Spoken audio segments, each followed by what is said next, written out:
Hei ho! Olen siin umbes 20 kilomeetrit enne Tartut ja hakkan kodu poole sõitma.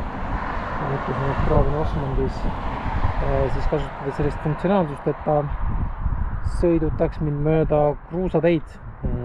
Menüüs on täitsa selline variant olemas. Siit otseteed pidi koju on mul tegelikult umbes 60 kilomeetrit. Osmand näitab praegu läbisõiduks või nii-öelda teekonnaks 83 kilta. Aga mis on loomulikult huvitav see, et see sõit siis peaks aega võtma 2 tundi ja 7 minutit ehk siis päris kaua. Aga hakkan vaikselt sõitma. No nii, paneme minema. Kõigepealt siis rada. Alustame siit teemaja parklast.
pool maad on läbi, tegin väikse pausi. Tee äärde jäi üks tuttav koht kunagisest ka motoreisist. Käisin kunagi, kui Kaisaga koos sõitsime, siis alustasime märtsis juba hooaega ja mäletan, et see oli üks koht, kus me siis peatusime ja käsi soojendasime.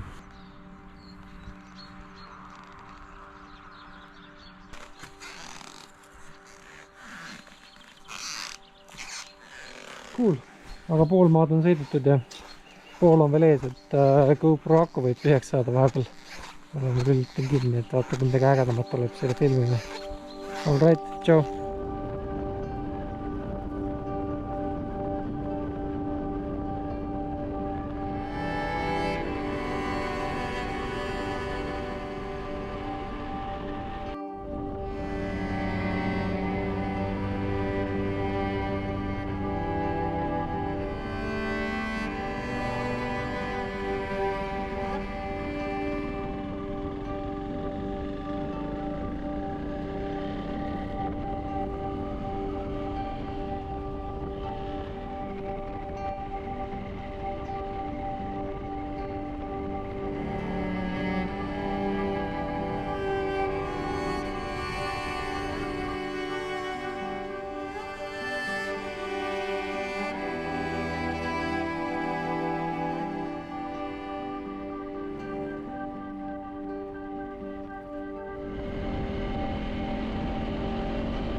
No nii, viimane lühike reportaaž, et sõitega läbi saama, et mul on siit üks 10 kilomeetrit koduni jäänud, et see on nüüd vana tuttav tee juba asfalt.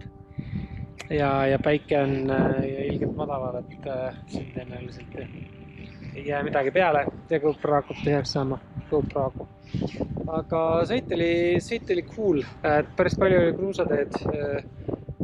Ütleme, et sellest 86 kilomeetrist või mis selle alguses oli, sellest mingi 20-25 see oli asfalt ja ülejäänud oli kõik kruus. Ja kõik selline mõnus kruus, et sai päris hea hooga sõita. Et jaa, igal juhul soovitan sellist navigeerimise viisi kasutada, kes tahab ägedaid teid leida, et vaadake Osmandis eelistatud teede valik ja seal saab valida, et kruusateed. Cool, aga teen oma 10 kilomeetrit koju lõpuni ja järgmine kord näeme. Tšau!